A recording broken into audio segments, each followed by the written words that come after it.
Money is one of the key principles in share.care. Having money gives you security, you're able to look after your family and help create those strong, healthy, and inspiring relationships. And one way to have money is to have your own business, to start your own business. Is that something you should do? Is it something that you can do easily? A lot of times that we want to start a business is so that we can have freedom and the ability to do the things that we want. We can be our own boss. But does it work out that way? Is there an easy path to doing it? Many businesses fail. Are there predictable success steps that you can take? Let's find out as we discuss with Scott Ritzheimer about how to create a successful business.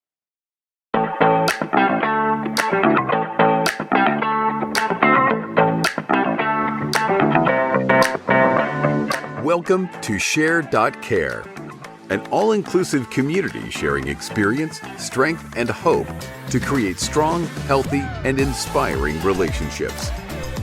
Share.care communities work toward every individual feeling safe, valued, and heard, free from the threat of danger, pain, or harm.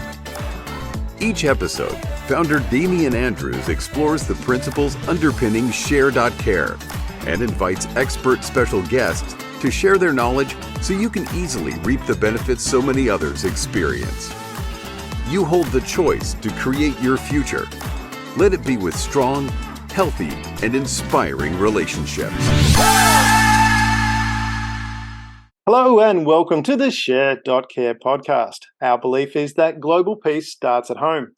Feeling safe, valued, and heard gives you a foundation to confidently step out and make the world a happier and safer place for everyone. Because in today's world, it's in your own interest to help others. Today, it's my wonderful and great pleasure to welcome Mr. Scott Ritzheimer. Now, Scott is a scale architect. He helps entrepreneurs and organizations unlock the capacity to achieve predictable success. Scott started a business at the age of 21 with nothing but a hope and a dream, and found one thing to be true. As your company grows, your leadership and strategy have to change too. Now he saves founders years of heartache, headache, and lost opportunity by walking them through his proven system for achieving unparalleled success without all the stress that comes with it. Scott has helped nearly 20,000 new businesses and nonprofits, and with his business partner, started and led their multi-million-dollar business through an exceptional and extended growth phase over 10 years of double-digit growth, all before he turned 35. That's a pretty impressive resume there, Scott. Welcome to the show. Damian, thank you. It's fun kind of turning the mics around. We were just talking, we met on my podcast. And so there's always this moment right about now when I'm like, was I nice? You know, like, what do I have coming to me? So no, you weren't. And you will find out in this review. So excited to be here. I'm loving the opportunity again to turn the mics around and just share a little bit from my world, but appreciative of the opportunity and thankful for your audience. Yeah, and it's really wonderful. I mean, I love the fact of the world that we live in. And as tragic as COVID was, it really opened the doors to do things like we're doing, because we probably never would have met if it wasn't for that. And these now what is common conversations around the world with people. It's fantastic to have that opportunity. Now, for the audience, do you want to share where all this started? So we're going to jump in the Wayback Machine. Now, you might remember this. I know you're a younger guy than me, but you might remember there was a silver car. It's a DeLorean. Doc Brown invented it. And when you hit 88 miles an hour, you can travel through time. Do you? 1.21 gigawatts? What was I thinking? Exactly. That's the one. Do you want to jump in that? Let's hit 88 miles an hour. Go back to when you were, when you started. Go back, take us back to where you really, what really drove you. And I mean, I know you're a fresh, young person with lots of enthusiasm, starting a business at 21. That's pretty either brave or stupid. I'm not sure which one it is yet, but we'll find out soon. But do you want to take us even maybe further back than that as to, where you're from? What were some of the motivations you had? What were some of the drivers to want to do that at 21? Yeah, so if my accent hasn't given me away by now, I'm from the U.S. And kind of from all over the U.S. And I was born in California, grew up in West, grew up in the Northeast, went to school for a while in the Midwest, and ultimately landed in the South. So it's a big country, been all over it, and for me, I kind of fancy myself an accidental entrepreneur. Like I wasn't the quintessential entrepreneurial kid selling candy on the schoolyard, like that wasn't me. I wasn't, but I was I was, doing special projects and tracking stocks. And I remember I When you did a say stocks, project you on mean stock like stock exchange stock or market. yeah, stock market. Yeah, Yeah. stock exchange. I wasn't sure whether you Yeah. were counting like And shelves. yeah. So thanks for translating that for us. Publicly traded companies, and all of them lost. So I'm not good at it, but but I did You're follow not them. alone, I don't think. Yeah, and did start a business when I was a kid. I was mowing lawns for a doctor's office and a couple of others, and I remember just feeling like a king, making $50 a week, and and so when I look back at it, there was always this entrepreneurial flavor. My dad started a business whenever I was a kid, and seeing the joy and pain of that certainly had an impact on me. But quite honestly, I'm a Christian, and I had actually gone to ministry school, and I didn't really have any interest in business when I was my early 20s, which sounds completely ridiculous when you come off of I started a business at 21, and it became a multi-million-dollar organization. It was almost an accident. So I was in ministry and needed to support myself and my family. I was newly wed at the time. And so I went and got a job with a guy who went to the same church, and it was just this little company that helped start churches, of all things. And here in the U.S., did all the legal paperwork and all the background stuff that you need to do. And worked for him part time. He actually sold that company about 3 months after I started, and I went on and I worked for the new employers. They didn't move the office at first. They kept the office, and then we went remote. And I was the low man on the totem pole. Like I was answering the generic email inbox. I was doing tech support for software I'd never seen before. I was genuine. I was the only part timer, and. And as the transition happened and everything, more and more questions kept coming back to me, because there's just this drive for me to figure out what's the right answer to this, what's the system that we need, how can we process this better, what do we need to do. And so even though I was low man on the totem pole, I was increasingly central to the operations of the organization. That's not all that important, but what's kind of pertinent to the story is that the new owners systematically but unintentionally destroyed the company. Hmm. And wonderful people. They're friends to this day, but they just got in over their heads, and they tried to do a bunch of things, with their hearts that may not have been the right thing. They were just overextended, and I watched this company go from north of $1 million, somewhere around $2 million a year. And plummet all the way down to, we're measuring in the thousands by the time it was done. So the real tragedy of it was, for the original owner, was that he had owner financed the deal, and so he's watching the company that he built be systematically destroyed, and he only got, he did not get paid for it. Basically, we'll put it that way. Yeah. And again, it wasn't because anyone was trying to rip anyone off. This is the thing that was so important for me. It's such a big lesson: is everyone can want the right thing, but if we don't really understand what's underpinning success in an organization, it won't work. Yeah. And so this is all happening right around, I'm 20 years old at the time, and September 2008. August 2008, they call up the original owner and they say, "Hey, we're done. We just can't do this anymore. You can have it back if you want whatever's left of it," which was like a handful of broken computers and a chair that all the padding had gone out from, so it wasn't a glamorous thing. So he drives up to their offices where they had taken the rest of the stuff. At this time, there were 3 part-time employees working from home for the company. Gets it back, and he asked me, he said, "Hey, will you come back and work for me? I'm going to need help." Yeah. I don't know if we can rebuild this thing or not. So he and I decided, hey, we're going to do this thing, and we decided we're going to relaunch it and go. Virtually everything had been destroyed. It was an e-commerce company. The website was gone. Yeah. Our CRM we had built our own CRM, and they had lost all the code for it and deleted our backups.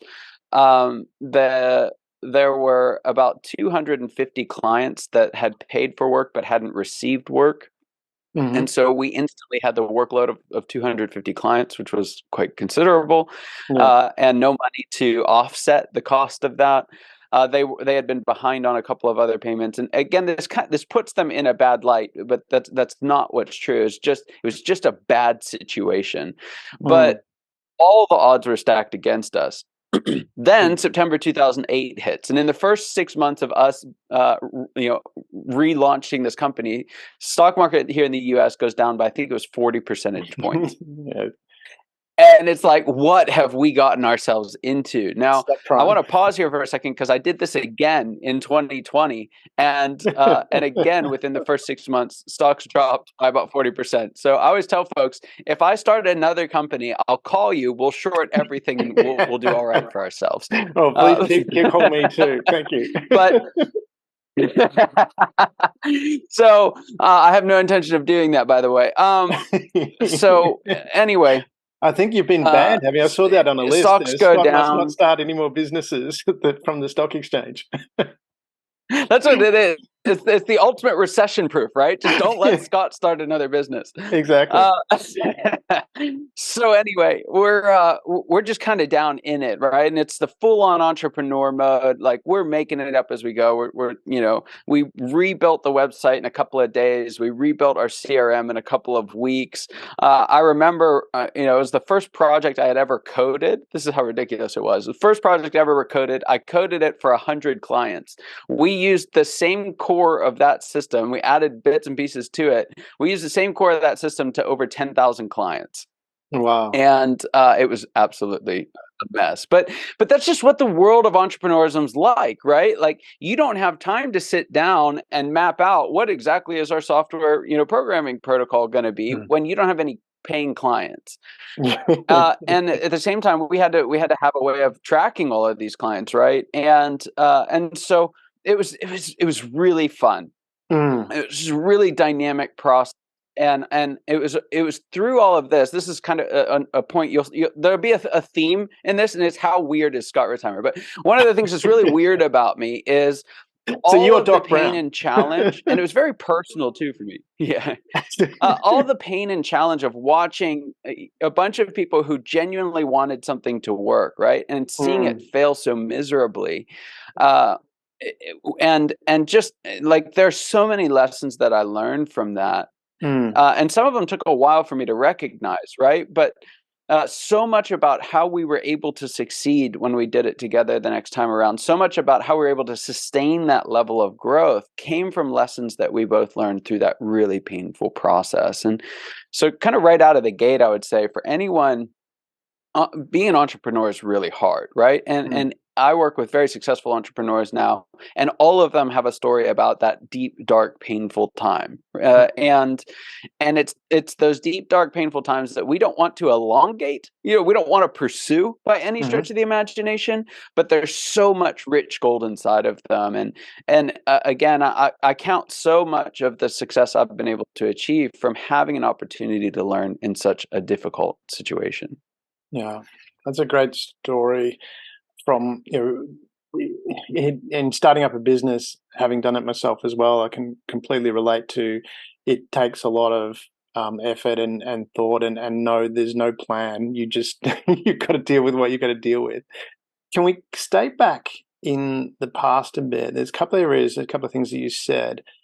When you look back at your experience mowing lawns, because I did that as well. I strapped a bike to the back of my BMX and rode around and knocked on doors.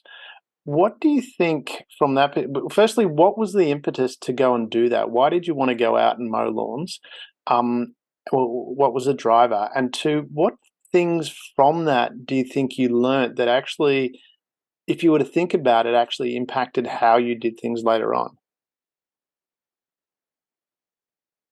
Yeah, it's interesting, and I can't remember where I read it, but somewhere along the way, I read a statistic. I'm not even going to quote like the number or anything, but one of the key determinations for work ethic later in life in a Mm. work environment was how early they got their first job. Ah. So kids who get their first job, 10, 11, 12, 14, 15, or before they have their driver's license here in the US, tend to have just a completely different understanding Mm. of what it means to have work ethic. And so I would say there's intangibles in there that I couldn't really tell you whether they came from that or from the rest of Mm. my upbringing. But I think, I've had a work ethic that's just like, hey, you go until the job is done, right? Especially Mm. working for myself at the time, no one Yeah. else was going to finish the lawn for me, right? Like you work until the I job is relate to done. that. And you've got to get out there, right? And you've Mm. got to have the difficult conversation when you're a young punk kid and you don't cut the grass for 2 weeks because you're busy, doing whatever else, and the doctor's office calls and says, "Hey, you've got to get over here now," and it's like Mm. tail between your legs, and you go do it. Like Yeah. I know what those calls are like. I know the cost of not following through on my commitments. So I would say a lot of it's the intangibles in terms of what I learned. Why I did it, I have no idea why I did it. It was a Mm. friend of my dad's, and they needed it done, and I probably wanted to buy a guitar or something like that.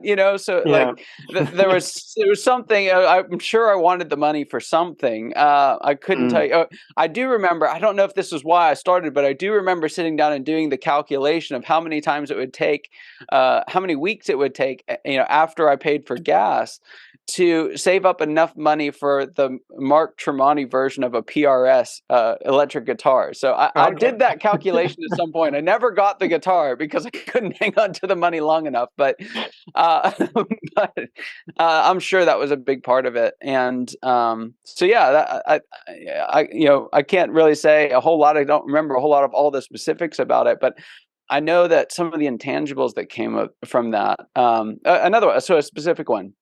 I remember we were one of the hardest things was bidding the extra work. Mm. So mowing the lawns was a fixed fee. I did it, mowed it, and that was easy. Mm. But we noticed that the flowers were getting old and the mulch beds were getting weeds in them. So my dad was like, "Why don't you ask him if you can do that work as well?" Yeah. And so we did, and I remember like how difficult it was to quote something that wasn't in the normal, like how do you do this? And my dad told me at the time, he's like, well, a great place to start is take whatever the costs of materials are and add that much for labor and see what they say. And I did. I couldn't believe they were willing to spend that much, and they did it in a heartbeat. So that's it's been a little rule that I've used ever since. Like when in doubt, what you cost of materials. If you're in that type of an environment, double it. You got your cost of labor covered, and just give it a shot. So that was just a little one that stuck with me. That's an awesome, and to be honest, the amount of businesses that I've worked with that continued on for a long time, or had continued, that bid in that manner was just take the materials and double it. That was, that's not uncommon. Seems to be something in that.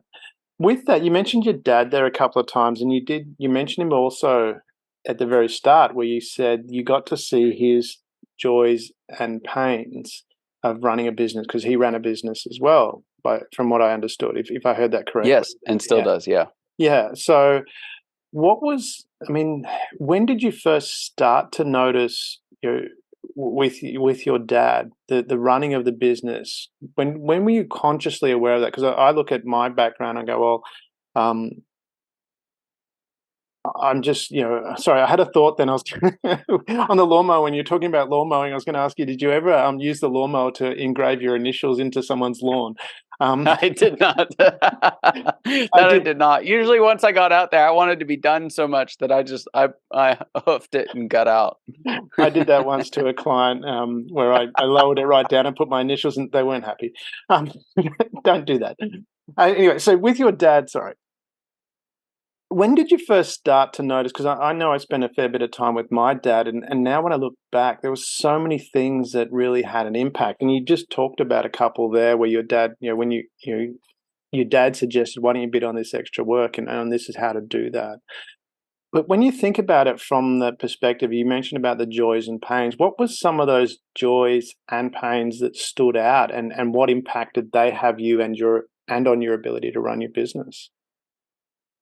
Yeah, I think I mean, I was old enough that I understood what was going, the kid version of what was going on the whole time. So he Mm. started it when I can't remember how old I was. I was probably uh 12, 13, 14, somewhere in there. I'd have to do Mm. the math, but so I was old enough to kind of understand what was going on. It was something we talked about as a family, and I remember him doing the math, and he was making something like he was working in the steel industry, blue Mm. collar job, making something like 60, $70,000, and by going and working for himself and hiring in two other people to do what needed, a relatively standard job, he was going to go to $500,000 in income basically Mm. overnight, working for the same company, doing the same thing, but just outsourcing it instead.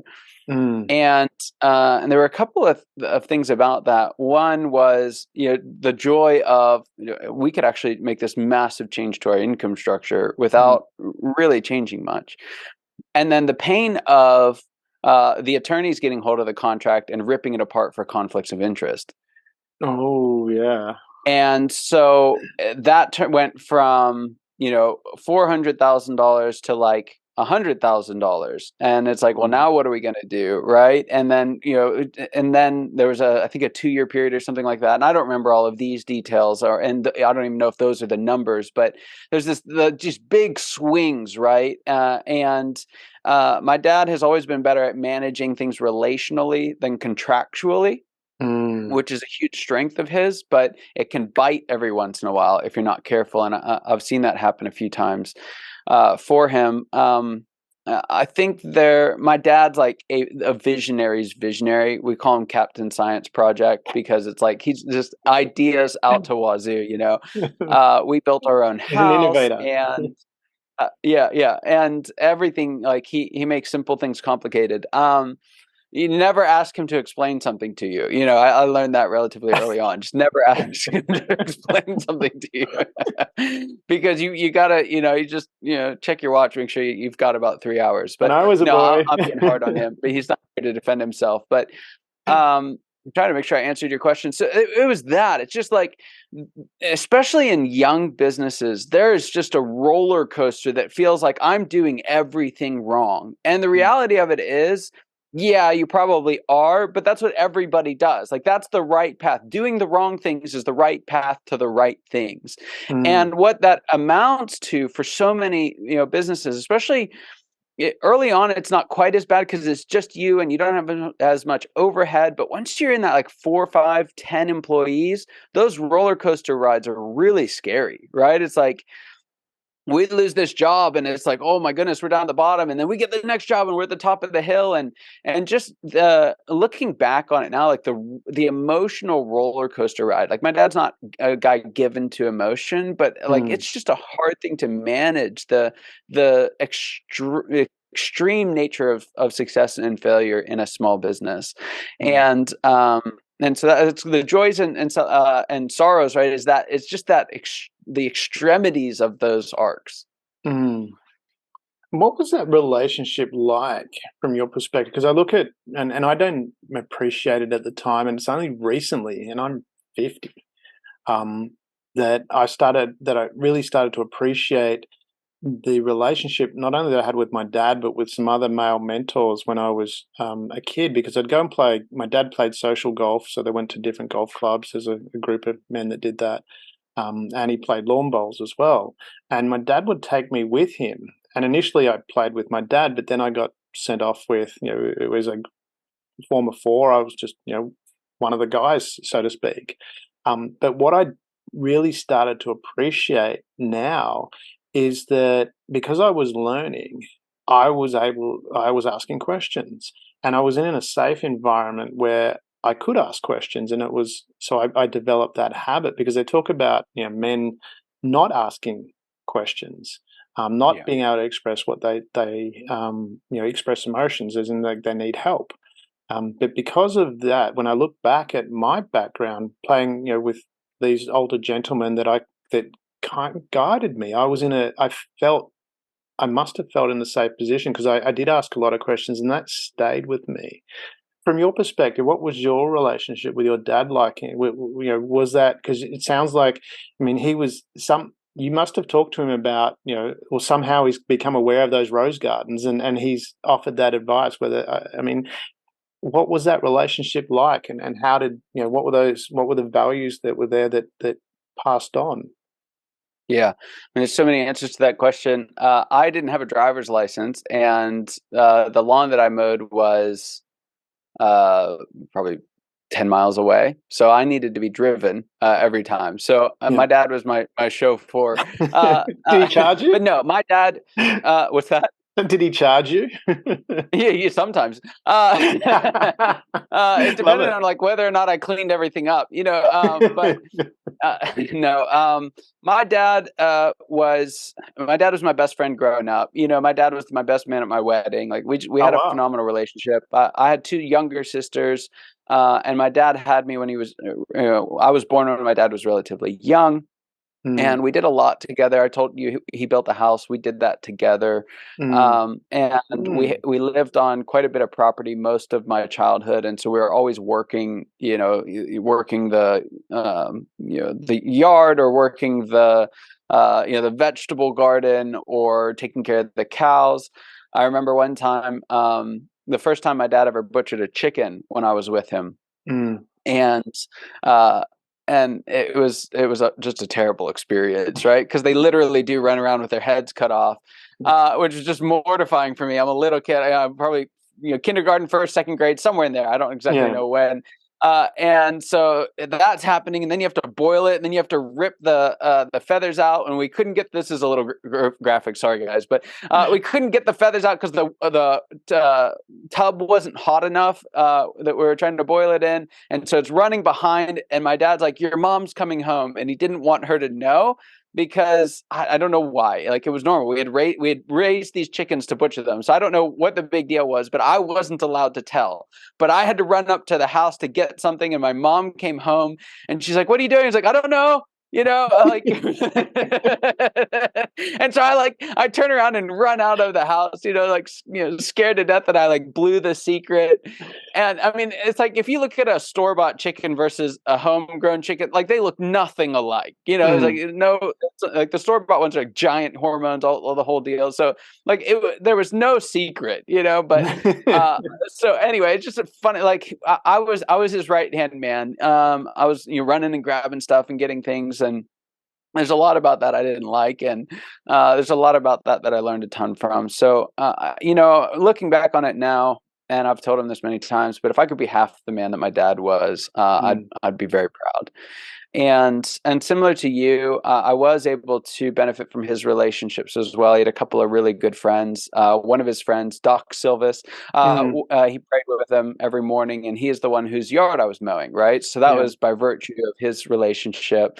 My next job was at a roofing company that was owned by another one of his friends, who really took me under his wing as well. There were a couple of gentlemen at our church that really mentored me. So I had a wealth of what I call fathers, Mm. and the best of them was my father. It's an amazing story, and I was just having flashbacks myself because I grew up in the country, and that chicken thing is true. I know, I've seen it. It was my mum that plucked the chickens, though. But yeah, and I still can. The smell still with me today. It's not Yes. pleasant. It's not pleasant. The hot water and chickens is not pleasant, and feathers. This is not very nice. But I was just wondering about that from your dad's relationship with your dad, because a similar sort of thing. I mean, my dad built a number of things, and I was out there with him helping do that. I remember, he was building a foundation for a new shed in the backyard, and we're working away. And I can't remember exactly what I said to him, but must have been tired because I said something about I was being tired, and didn't he get tired? And I just remember him specifically saying, "No, I don't get tired." And I think that's why I turned into a workaholic, because I was trying to be like my dad and never get tired. But I just wanted to understand what that foundation was and how much that impacted your ability to deal with these things? Because starting a business, you're going into this unknown. You're dealing with a whole bunch of things. You can have the best laid plan. It's almost like going to war. You can have the best laid plan in the world, and as soon as you start, the plan just kind of becomes redundant, and you're just dealing with what happens every day, and adjusting as best you can, because this time is, it's linear, and there's only so much time in the day. How did that, translate into you wanting to start this business? And you told us a story of, the process, the technical side of that. What was that like? What was that decision-making process like for people that are looking at starting a business? We'll get to optimism bias soon, but I wanted to understand from your perspective, did you think about it much? Did you, was it just going, and the reason I'm asking that is, I facetiously put this down to the fact that, if you look at astrology, I'm a Leo rat. So in my life, it's generally been, oh, shiny thing, I'll jump over there. But a lot of times I've found it's fire. So it's like, oh, shit, better get out. So what was that like? What was that emotional process like when you were looking at going, okay, this business is here. It's a wreck. There's a couple of seats and a hard drive and a few beat up computers. Did you just go, I'm going to give it a go, or did you think about it, or how did you, what was that process like going? Yeah, I mean, it sounds like you're looking at a tip, and you went, I'm going to turn it into yeah, in a sense, it happens. In a sense, it happened so fast that there's a lot of decisions I made when in my young 20-something self that I was like, I have no idea why I did that. Most of them worked out pretty well, so it's all right. But it was just kind of like, what else am I going to do? And if I were to, my example is not the best of this, but having worked with so many different folks who have both started and scaled their organizations, I would say anyone thinking about starting a business, don't, quite frankly. Now, I love entrepreneurism. So this isn't a thing against entrepreneurism, but it is not what social media makes it out to be. And genuinely, there are very few people who are cut out to do it. It's not necessarily a wiring thing, right? So it's not like a fixed fatalistic, you can never do it. But for most people, even if you could start a business and succeed at it, if you applied that same energy to another pursuit, you'd get twice or 4 times or 10 times the returns. So for a lot of people, it's kind of like, it's tricky, because the number one reason why founders start businesses, especially successful ones, is for freedom and autonomy, right? But it's also the biggest lie and trap that folks fall into is, oh, I can just do all of this. I can get rid of the man, right? So there's a little bit of like, it comes from a place of rebellion, and that's right. But then there's this other part of like, if it just comes from a place of rebellion, then it's actually wrong. And so if you're trying to start a business because you don't like your boss, then find a better boss, right? And one of the pieces of advice that I give, especially to people who are you kind of in career mode, trying to figure out, should I start a business? Should I do my own thing? Should I leave this company? Should I stay with this company? The first and often only thing that I say to them is, don't go from something, go to something. And I think that is one of the biggest things that separates folks who succeed from those who don't. I wasn't running from something to go start that business. I thought we had a chance of making it work.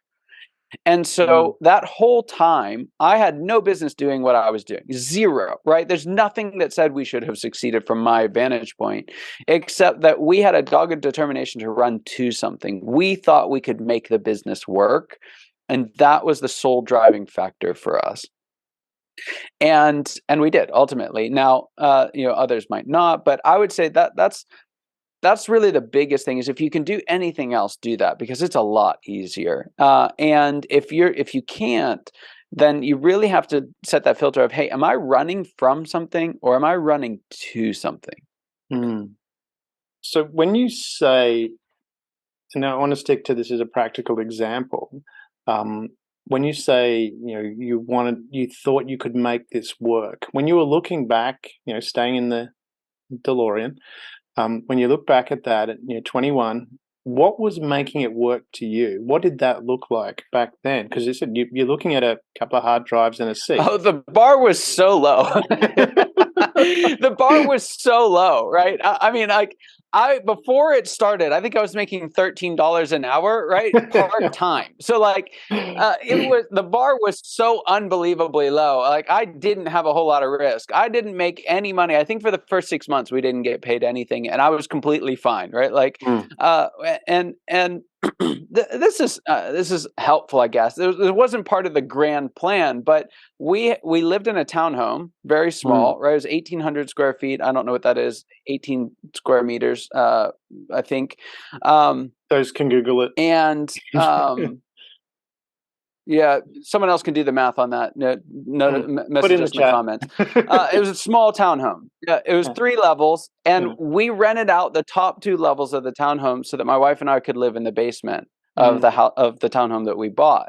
So, like we had done a lot of things right, not even knowing that we did them right. We had relieved all these other pressure valves in our life, so that the one thing that we could really go after was doing this. And so when we didn't make any money for 6 months on it, she had a job that paid more than what we needed. We didn't have any rent or any utilities because someone else paid for all of that. And we were young and healthy, so there wasn't like we weren't fighting other battles as well. And that was a significant part of the success, because when you have to fight those other battles as well, it just gets exponentially harder. So your answer, what was making it work? Making it work was like, hey, can we be profitable, right? And there was no grand, like I had no grand vision of becoming a $10 million company. That wasn't anywhere close. Maybe my partner Raul did. I don't think so. I think his version of making it work was just getting back to where it was before he sold it. Which again, a couple $1 million a year, somewhere in that ballpark. And so, yeah, I would say that was it. It was like, hey, make it work as, can we be profitable? That's really all I wanted. It's interesting. And that's what I want to, and a couple of key things to unpack there, which I think is really valuable, like you said, for a lot of people wanting to start a business, particularly if you're coming from the perspective of hating your boss, then probably not a good idea. Because I want to address that. I mentioned optimism bias before. Now, I'm not sure if it was intentional or not, but you said, you said you didn't get paid for 6 months, that you'd set yourself up in a way where you were living in an environment where your wife earned enough money or more than enough money for you guys to continue to live without worry, if I understood that correctly.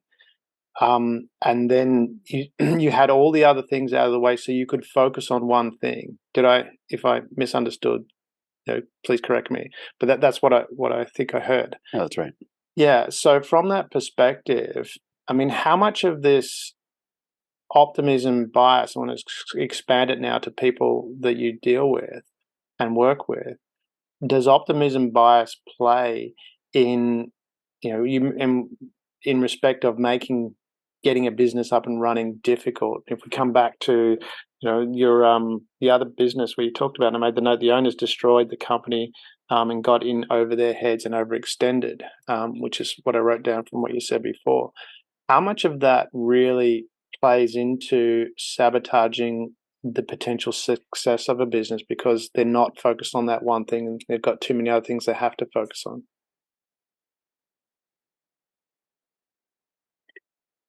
Oh, how long do we have?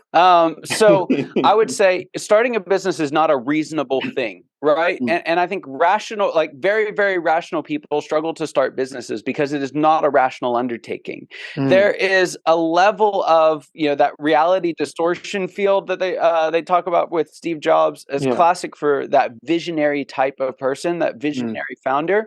And it's essential. You have to believe that you can do something unreasonable, right? It's almost pathological. I wouldn't say that it is, but it's almost. And because you're going to fail so many times in that process that any rational, someone who's trying to approach the thing rationally is going to give up. Again, if there's any easier way to achieve whatever kind of success you're looking for, go do it that way.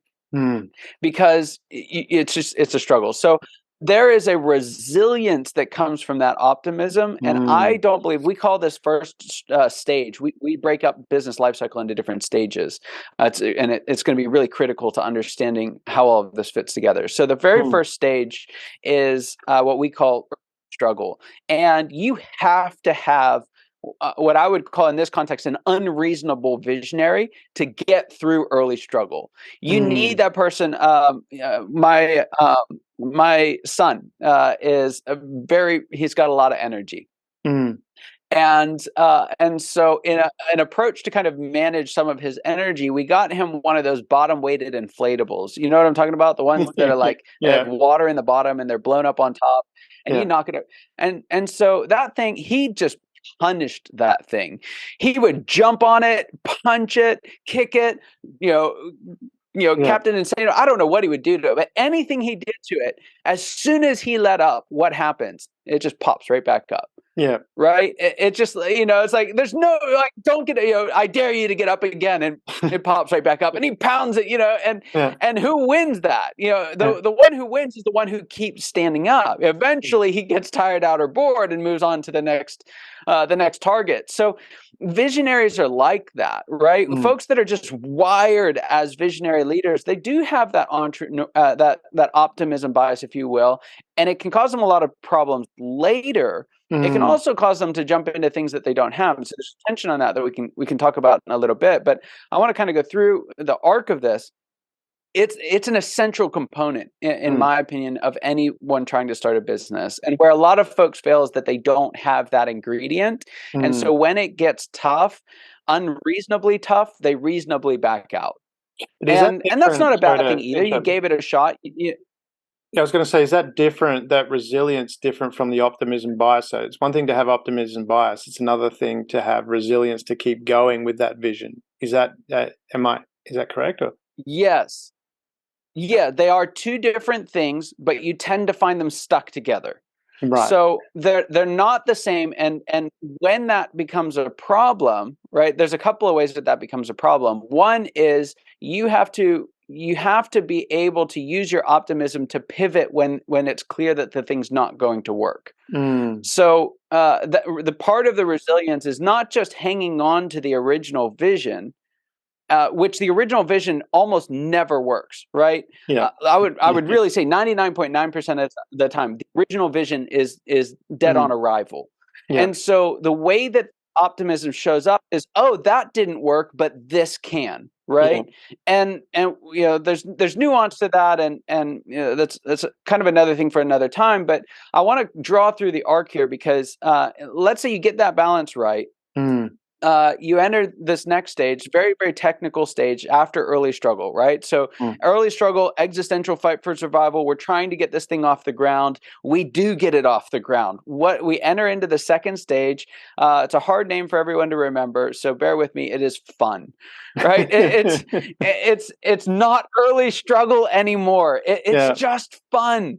And what happens in fun is that we failed like 92 times, but we finally hit the 93rd and got it right. And we're like, yes, and then we do the 93rd again and again and again. And we keep doing that thing that works. And we're like, hey, look, we're so smart. We figured it out, and that's fine. Who cares? Because you're winning, and so that optimism pays off. And to on an ongoing basis, but to a lesser extent, we make promises that we have no business keeping, but then somehow we pull it off, right? Yeah. It's job after job. It's the 11th hour, the 59th minute, and we deliver. We get it there. We get the ball across the line.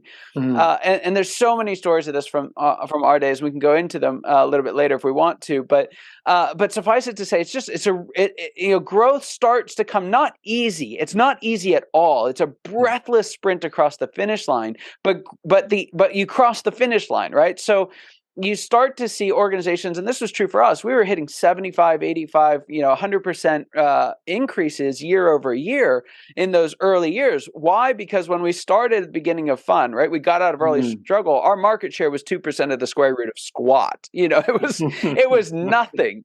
And so it's relatively, you go from 1 to 2 and it's 100% increase. You go from 1 to 4 and it's a 300% increase, so it's relatively easy to post these really big gains, and what happens in the mind of the founder is that optimism was right. We ignore the 92 times that it was wrong, right? And we catch the 93rd time, and it just cements everything in us that we've got the golden gut, we've got it figured out, we know how to succeed. And so we basically run that same set of plays, whatever that set of plays is that you found works. And we run them and we run them and we run them. And as we do, we get more and more complex as an organization, right? There used to be one person, now there's 5 people, now there's 50 people. We used to have one product, now we have 13. We used to have, 250 customers in our 100 customer CRM. Now we've got 10,000 customers in our 100 customer CRM. And so all this complexity stacking up. If you were to look at, inside of an organization, if it had I'm kind of thinking of a cockpit in an airplane, it had a bunch of dials, they would all be complex, right? Like all of them have teed up. And what happens at that stage is our optimism actually becomes a really, really significant threat. Because we've built an ethos, and now we have stories that prove that ethos is true. And so we go headlong into these bigger and bigger deals, making bigger and bigger promises. And it's kind of like Icarus, right? We're just getting closer and closer to the sun. And so it's actually at that stage that optimism unchecked is the biggest challenge. For me, it's not necessarily early on, although it has to be balanced to an extent. It's actually in this third stage that we call whitewater, which is where I spend most of the time helping clients these days, where we're trying to overcome complexity, where we can't just muscle through the problem anymore. We can't just make a bigger promise and deliver and hope to deliver in the 11th hour, 59th minute. All that time we ran with no margin. It was fine when it was within the context of the sandbox that we were playing in, right? But once we get out onto the beach and there's waves crashing around, that optimism can be the end of your business. And what happens is your hit rate starts to take hits, right? You start getting more and more wrong. There's more and more outside of your control as a founder. There's other people making decisions. There's other people responsible for executing decisions. And that kind of blind optimism, left to its own devices, becomes it can become chronic, and it can become traumatic for the organization. It's interesting that you say that, and you talk when you're talking about the stages of growth there, and generally, from my experience, they come down to numbers as well. You get to 10 million, then you got to operate differently. When you get to 25 million, you operate differently. 50, 100. And they're bigger numbers. And I had a client; they became a client way too late. Well, they would still being able to be saved. They were doing 35 million, went to 120 in 18 months, and they were able to be saved. But by that time, the directors, I think, had that optimism bias. They were exhausted. I'd prepared a whole bunch of stuff. There was one where a report they just needed to sign that I'd sent would give them 9 million in income, and just didn't sign it. And so they went under because of that reason. And it's just so interesting that you're talking about that optimism bias. It is great to get through that hard stuff at the start, but then it becomes a blinding. It's one of those, we start to believe in our own mojo and forget that we're not in the sandbox. I love that analogy that you've actually moved to the beach, and it's a lot more dangers out there on the beach. Yeah, so go ahead. It's fascinating because, and this is kind of the one thing that really wraps up everything that I do professionally right now, is recognizing, I believe that the most important question in business, this is true for nonprofits as well. It's equally true. About half of my work is in the nonprofit world, actually. So everything else, I'll use business language just for simplicity, but it's equally true for nonprofits, is that the lessons we learn early on are not sufficient to take us where we're trying to get to, right? I forget who it was. It's a phrase everyone uses now. What got you here won't get you there. That's fine to say. I think there's general assent to that. But when you're talking about something that is as deeply and intrinsically knit as this decision-making mode, right? This optimism is what saved our company from the brink of death, right? Of failure, time and time and time again. It's what created 38 million or whatever it was in success, right? I've got by the time you get to that whitewater stage, you've got a lot of stories and you've got a lot of experiences that prove that way of decision making is right. And I wouldn't argue that at all. That decision making way is right for then. But the question that we always need to ask ourselves, and this is true organizationally, it's also true individually, is what is right now? And most people have no framework for answering that question, right? We kind of like, what does a $10 million business do? Well, maybe it's a little different. And what those numbers are, those are proxies that we use to try and simplify the calculation of complexity. That's really what those are. And the reason why numbers aren't necessarily a great tool is because, which number do you use? If you're in real estate, is it a $10 million, in terms of the properties that you sell or your commissions gained? Or is it, in a company that resells something, is it your sales or your gross margin or your net margin? Which number are we talking about? Is it headcount? It's not necessarily headcount either, because you could have a company that, let's say you have a strawberry farm where you have a lot of laborers that are all doing the same thing. You could have a company with 500 employees and 15 job descriptions, right? Or you could have a company like ours. We had 47 people and 60 job descriptions.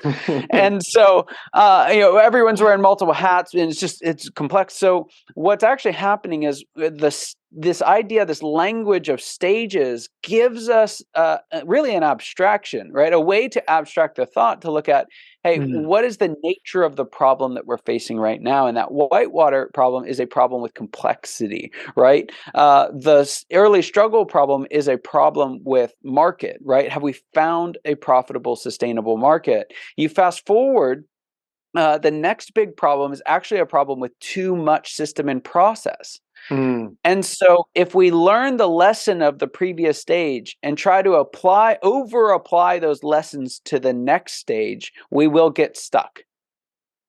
Yeah. It's the classic case of hitting the wall. And what happens when people hit the wall? They say, let's go back to basics. But the basics worked, as you were saying then, if I'm interpreting that correctly.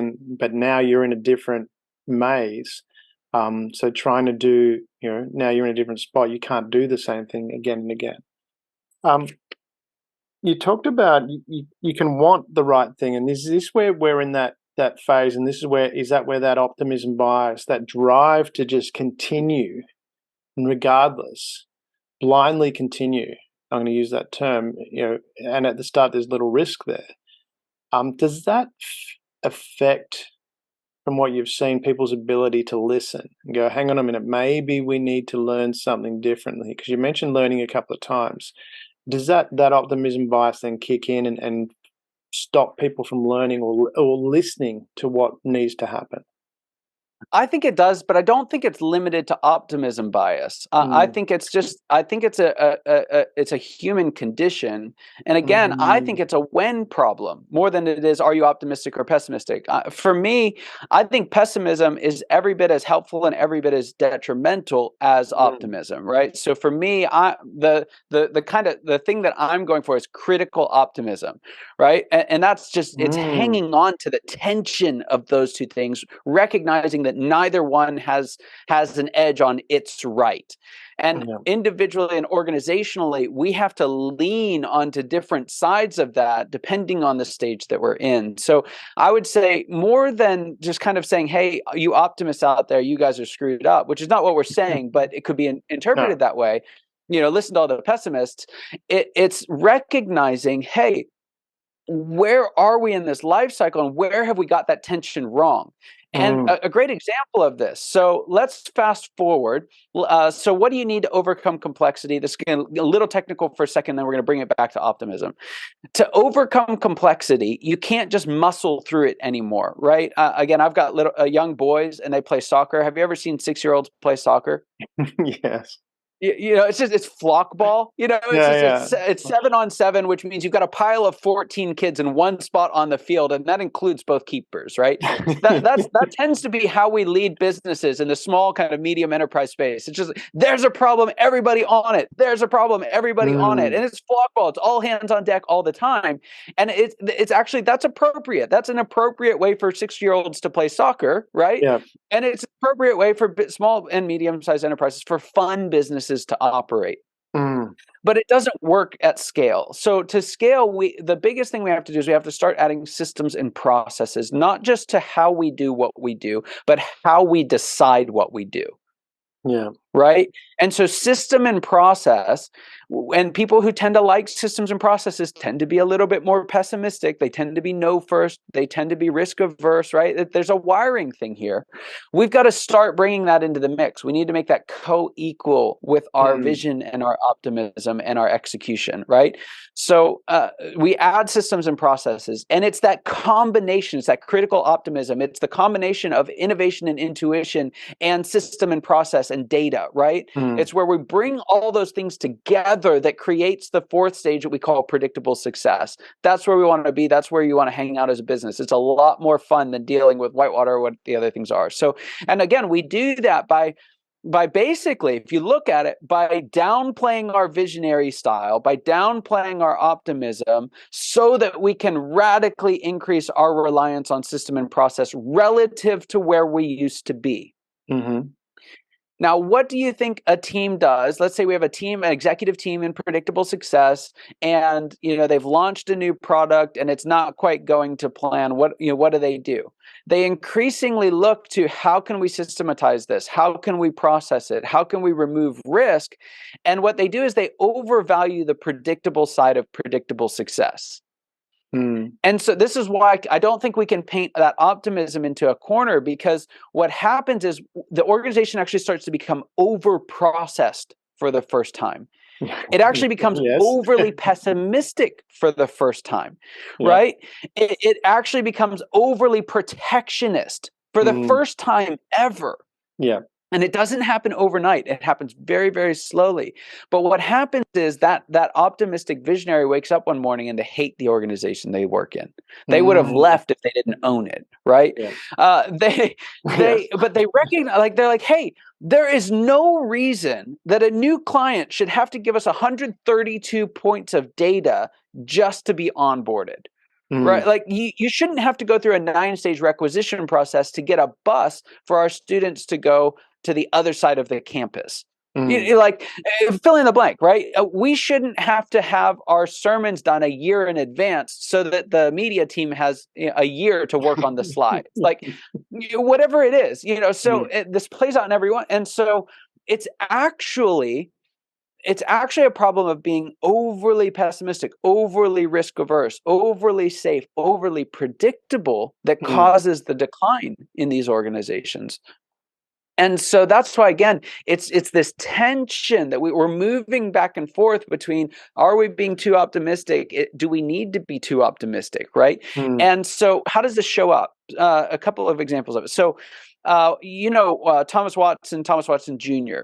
From not IBM. IBM? Yes, IBM. Sorry. IBM, drawing a blank there for a second. So, right around the time that we're transitioning from Watson Sr. to Watson Jr., there's this huge change kind of threatening the computer industry. And before, Tom Watson Sr. made this amazing business on what basically looked like, did you ever see Imitation Game with Benedict Cumberbatch? Where they're code breaking?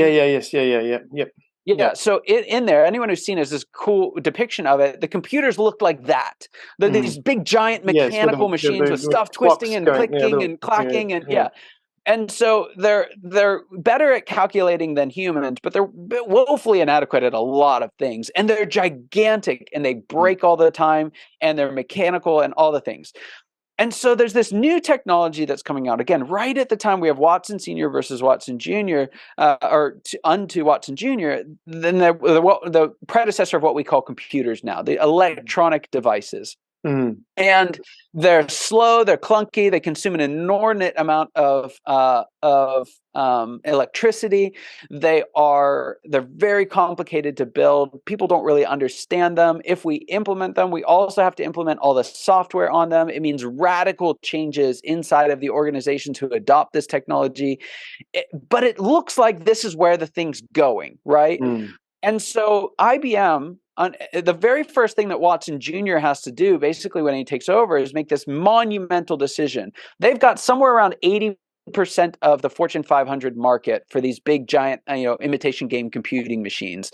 Yeah. And if they pursue these new digital computers, they rendered their old technology irrelevant overnight. They basically cannibalized 80% of their revenue. And they've got to figure out not only how to build these new computers, how to sell these new computers, how to service these new computers, how to get their clients to a point where they can implement these new computers. It's literally going to change virtually everything about the way that they do business. And there's zero guarantee that this is the right technology to jump onto. Right. So imagine me, right, starting my company for the very first time. I'm like, computers, yes, like I've got nothing to lose. I'm living in the basement of my house. My wife's paying the bills. Like I've got nothing to lose. Versus IBM, has contracts with and relationships with 80% of the Fortune 500s at the time.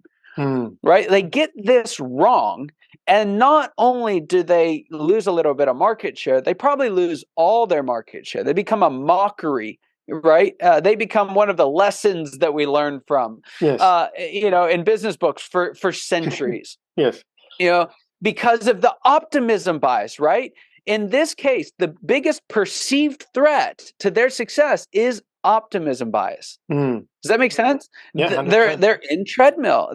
And so Watson recognizes, hey, we can't keep doing what we're doing or we're going to be left behind. And so he grabs the wheel of the organization and yanks it all the way back to whitewater, where we're just swimming in the complexity of trying to, and they fully embrace these new computing machines, the computers. And the only reason we know the acronym IBM today is because he did, right? Name any of the other competitors they were working with back then. Yeah, you couldn't. No clue, right? And so it's actually when you reach treadmill, and again, this is why it's so important to understand the when question. When we're battling with treadmill, then that optimism bias, that degree of unreasonableness or unreasonability, I don't know what the actual word there is, but that visionary voice that doesn't quite make sense, but is compelling. We have to have it. Otherwise, the organization slips into the penultimate stage we call the big rut.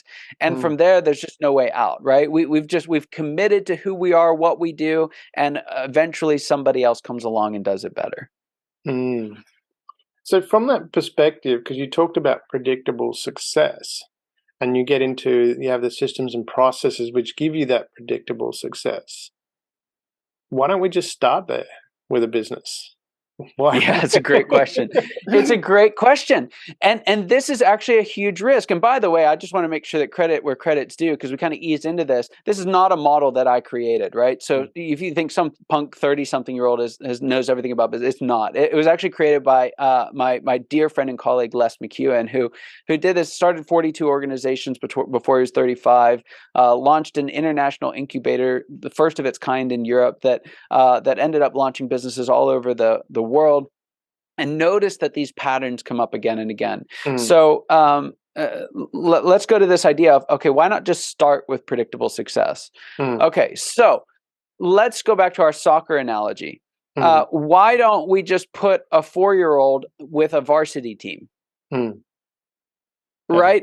Because it doesn't work. Yeah, it doesn't work. There are so many strengths and skills and understanding that aren't there.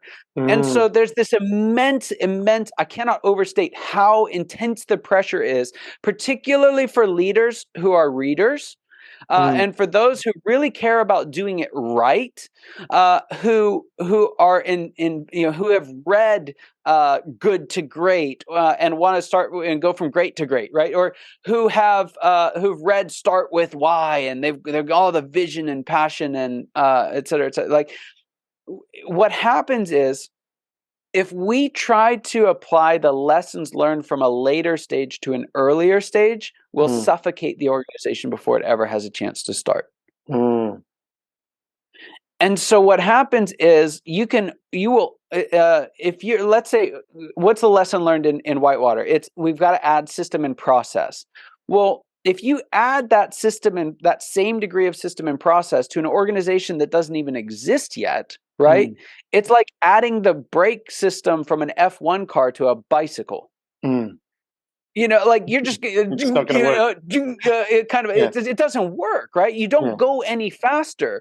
Now, when you add that brake system to an F1 car, it goes faster because it can go from 0 to 60 to 0 in 3 seconds, right? But it can also take advantage of all of that braking power because it has the engine power to do it.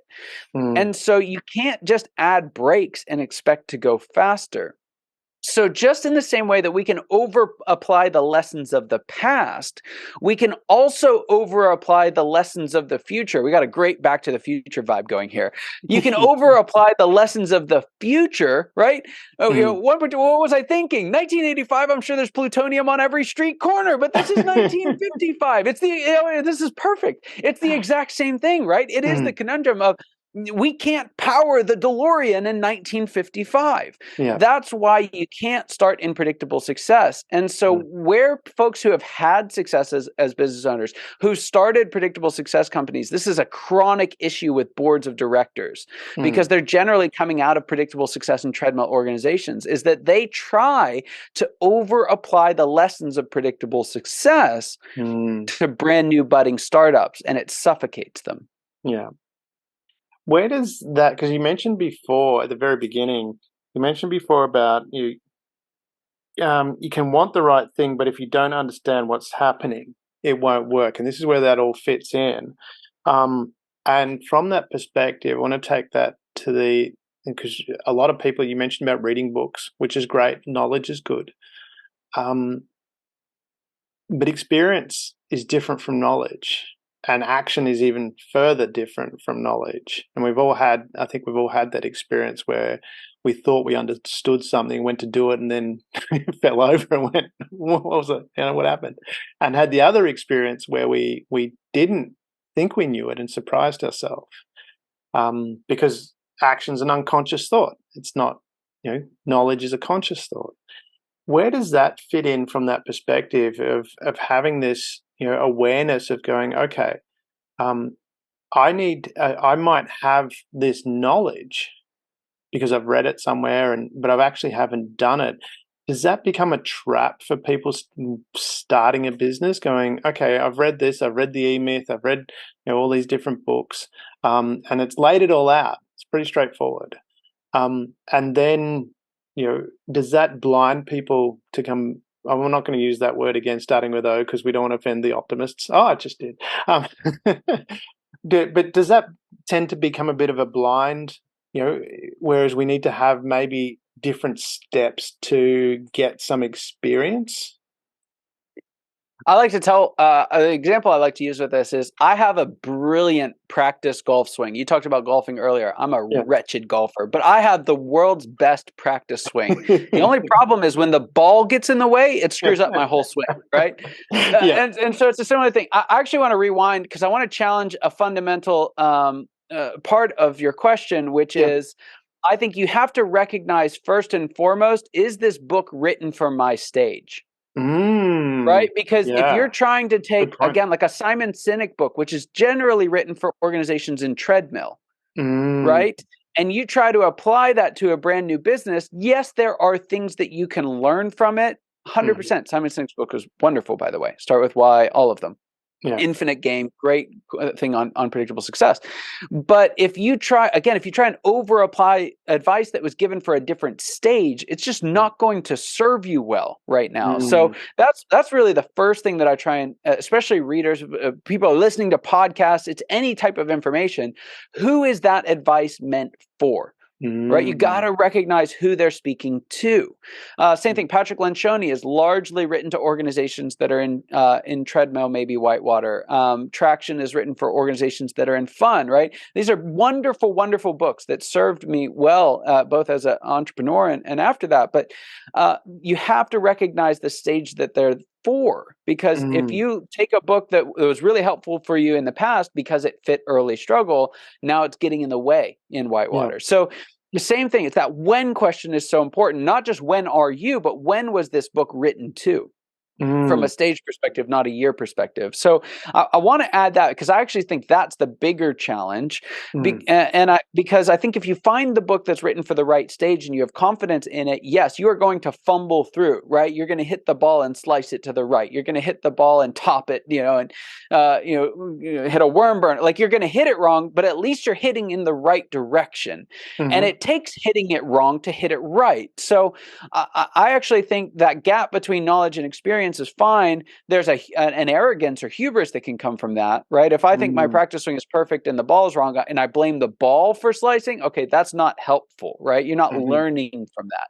So if that arrogance gets in the way of us learning from the mistakes, or to use a Collins metaphor, Jim Collins metaphor, if we're firing cannonballs instead of bullets, right? We load everything up and we put the whole farm at risk.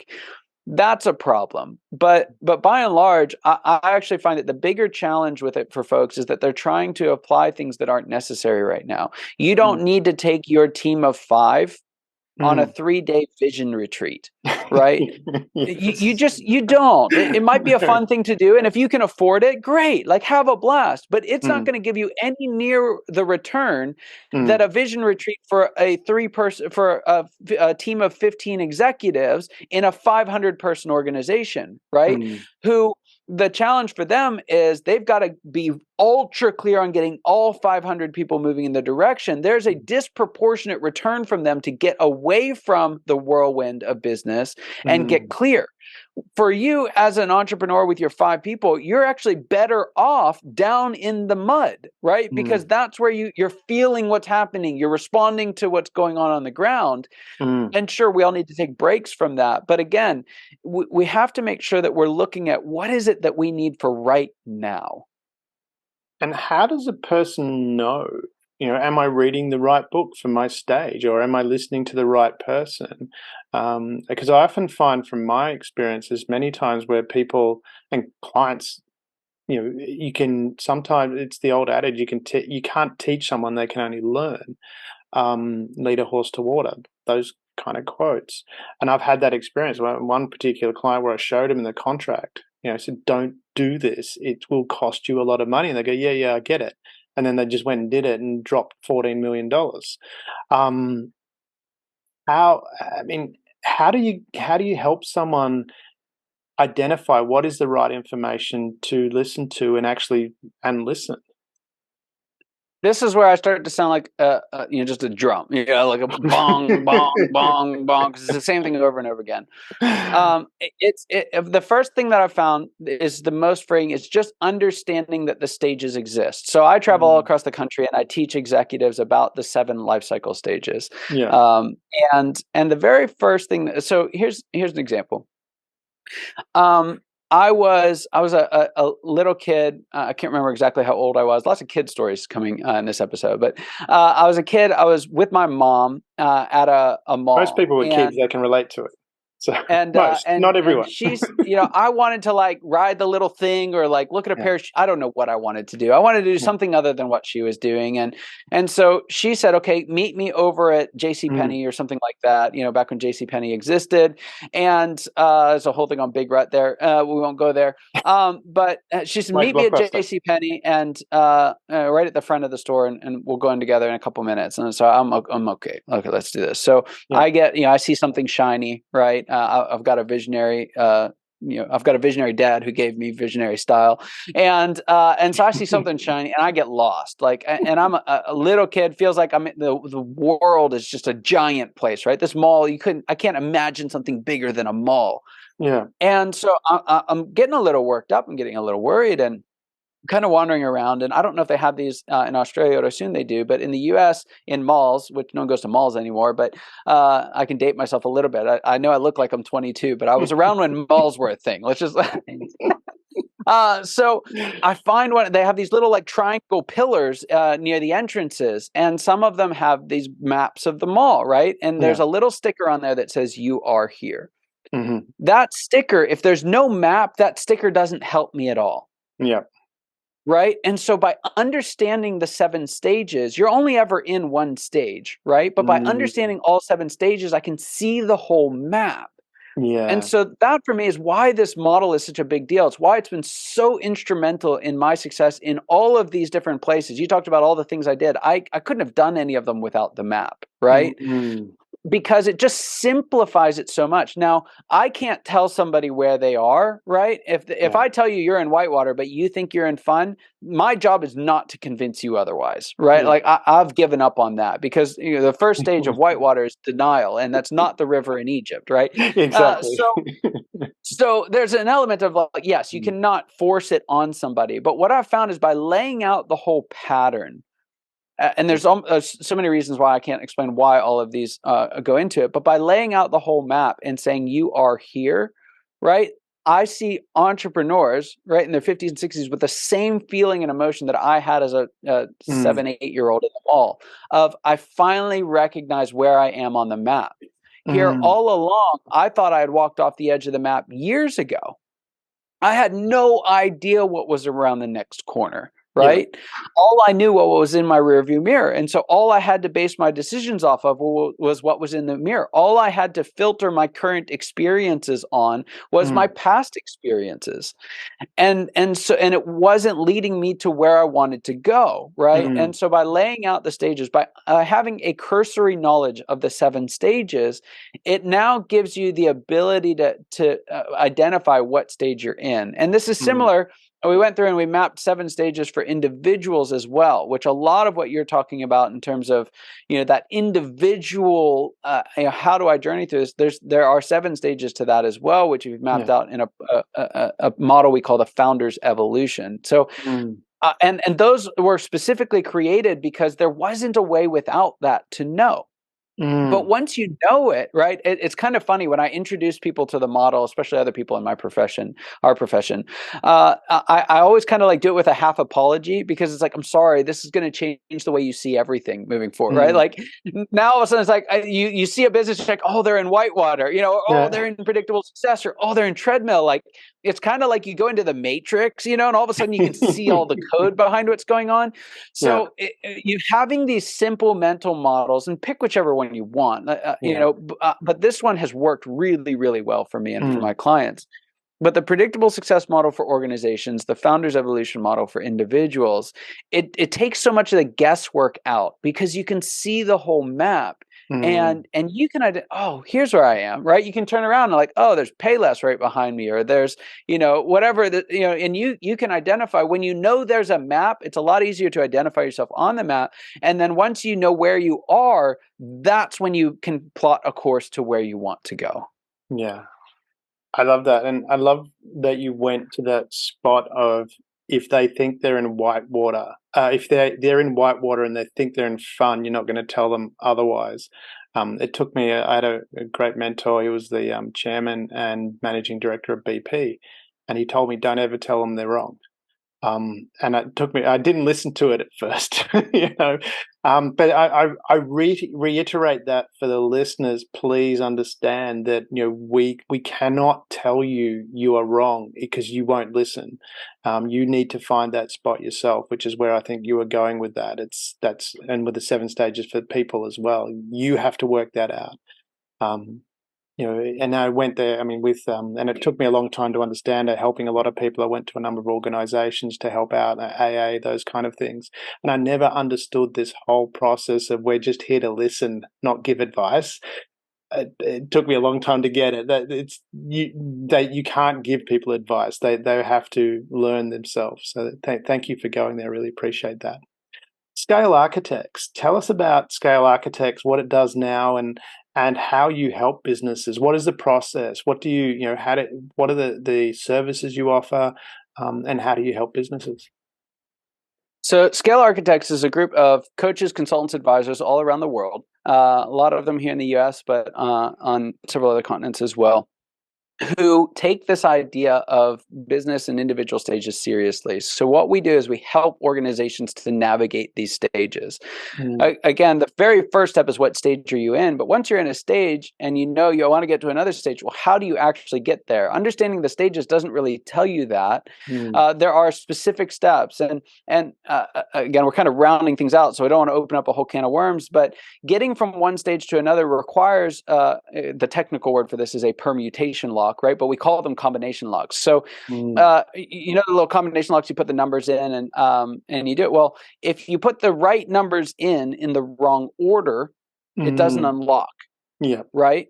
And that's for those who want to nerd out on it for a second, is because it's a permutation lock, not a combination lock, because a combination lock would work. But success for organizations is a series of permutation locks. And you have to recognize how to get the right activities in the right order for right now. There's a lot of rights, the right activities in the right order for right now. It's just simple steps to move from one stage to another. And so we use the model to help people navigate that. We, instead of trying to boil the ocean, trying to solve all the problems of all the stages at the same time, it's this wonderful experience of being able to help them dial all the way down to just the 2 or 3 things that will actually move the needle in the stage they're in right now. And how do they? I mean, I think you mentioned. I think I heard you say the majority of people that contact you in whitewater stage. Is that the ideal stage to contact you? So we work in that's me personally, because that's the stage that I like to work in. So us as a whole, it's usually in early struggle, whitewater, or treadmill, the challenging stages, right? Because when you're in fun or predictable success, you're not out there looking for a whole lot of help. If you are, it's very specific, very tactical help, and that's actually appropriate.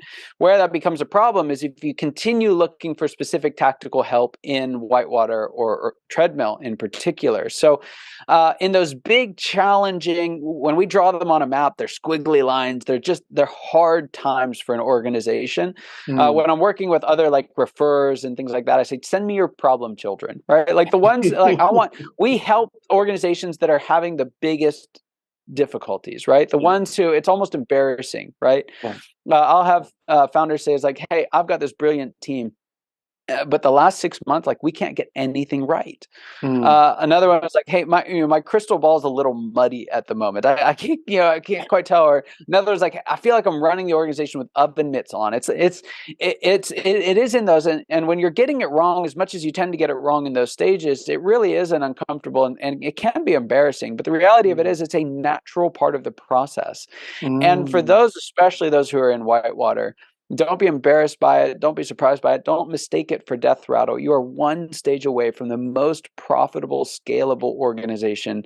And if you can get the right things in the right order, it's easier than you think. I love that you went there too. We could probably spend a whole episode talking about ego and not being embarrassed by things that aren't going right, because that's just part of the process. Is it working with Scale Architects? Is it a package deal? Do you have set programs, or is it you work one-on-one and then you tailor what you're doing to the specific organization? How do people work with you? Yes. So we've got kind of our core program is what we call an acceleration program, and it's designed for organizations in whitewater, predictable success, and treadmill, or are wondering if they're in those stages or what's going on. So what we do, we walk them through a series of team workshops to get their whole leadership team on the same page, same language, same plan, and then we actually workshop the different challenges with you there in the moment. We also do one-on-one coaching with founders and senior executive leaders, and lots of one-on-one coaching for founders in early struggle that are trying to get out. So yes, one of the things about having the model is that we adjust adjust what we do based on the stage that our clients are in, so that we can give them the right services in the right way to help them succeed. Mm-hmm. And what happens when someone contacts you? They say, okay, they might not use the word whitewater, but they come and say, okay, we've got these issues and you identify it as whitewater. What's the process for onboarding? Do they have to fill out a quiz, or how do you go through that process of bringing them on board and making them feel comfortable that you can actually help? Yeah. So what we do, the very first thing oftentimes is that folks will reach out to me and I'll help them find a scale architect. I'll do just a quick 15-minute interview and help them find the right scale architect for them.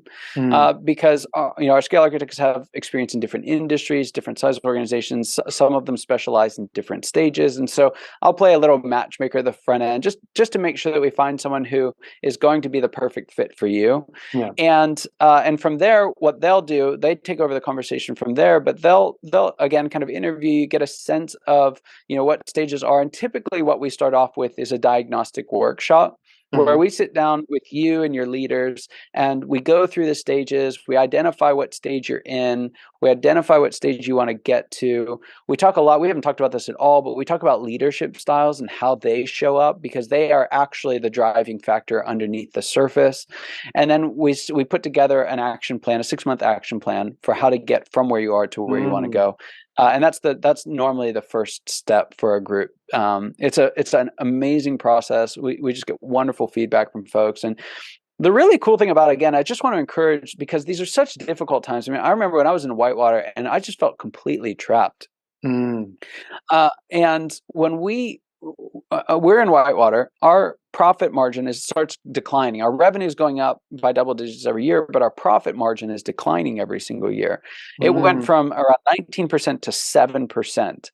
And we could not turn it around. Nothing that we did. We read lots of books. We tried lots of books. We did lots of assessments and scores, and none of that worked. But when we recognized, and this is where that permutation law concept comes in, we recognized we're doing a lot of the right things, but we weren't doing them in the right order. When we implemented the steps in the book, Predictable Success, so I was a client of Predictable Success at the time, and we tripled our bottom line in a single year.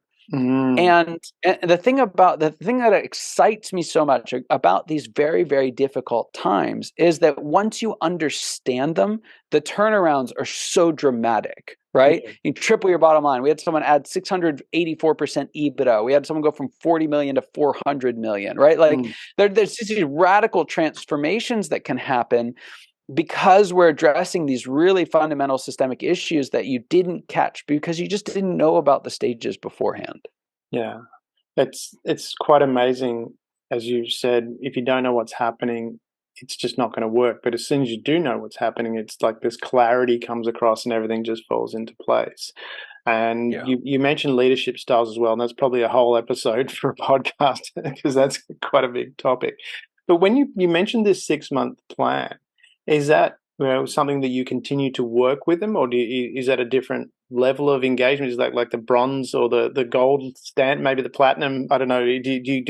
Do you do it in stages? You go through, okay, let's There's 3 phases that will roughly boil things down to. Phase 1 is actually that diagnostic session by itself.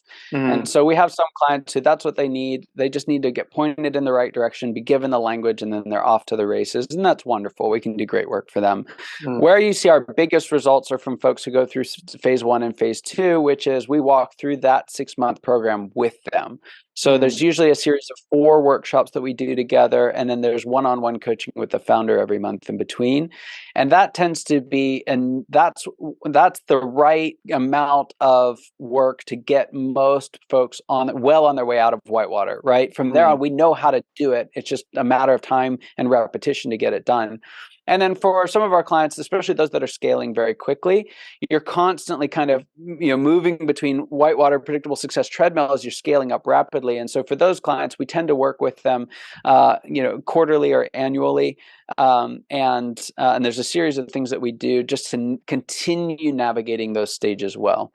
And what's the best way to contact you? I mean, we'll have details in the show notes, but should they just reach out via email, call you? Yeah, absolute best way, because it's kind of, you can choose your own path from there. But if you go to scalearchitects.com, that's the best way to do it. If you scroll, or if there's a button right there at the top to schedule a 15-minute consultation, that's the easiest way. If you want to know what life cycle stage you're in, there's a quiz right on that page you can take for free. If you want to know your leadership style, there's a quiz right there that you can take for free. It's all right there on the homepage, scalearchitects.com. Beautiful. And one last thing, and I'm putting you on the spot here because I deliberately didn't tell you in the pre-show. As you know, you've already said for people wanting to start small business, don't do it, or start a business, don't do it. But let's put that answer aside. If you're going to, in a nutshell, someone comes to you and says, I want to start a business, what would be your key takeaway, your infinite wisdom? There's one thing that you would one, or it could be a couple of wisdoms that you would say, this is what you should do. This is going to sound a little technical, and I apologize for that, but there's just no other way around it. It's very, very important. You have to ruthlessly pursue a profitable, sustainable market. You do not have to perfect your product. You don't have to buy the best location. You don't even have to build the best team. You have the folks that succeed, that get out of early struggle, right? The best strategy for being a startup is to stop being one, right? You want to get out of early struggle as quickly as possible. And you do that in only one way. It's not by raising funding. It's not by cutting costs. It's by being ruthless in your focus of finding a profitable, sustainable market. And so that would be my one thing is, all the other stuff, values, vision, like all that's great and fine. You want to do that, in your spare time. That's wonderful. The one thing that's going to move the needle is, can you find a profitable, sustainable market for your business? That's sage advice. That is really sage advice. All the business people that I work with pretty much say the same thing. That's, find that profitable, sustainable market. I love that. Scott, thank you very much for taking time on the show. It's been, we could have, we joked about some long podcasts at this pre-show. We could have gone on for a lot longer, I could imagine. There's a number of different things we could have talked about. I'd love to have further discussions with you if you have time. But thank you for taking the time and sharing such wonderful wisdom with our audience. Yeah, Damien, it was an absolute pleasure. Thank you so much. Thank you for being part of the Share.care community and helping people around the world prosper. You're creating a bigger pie for everyone to share. The more people contributing to the world being a better place, the better the world becomes for others and for you.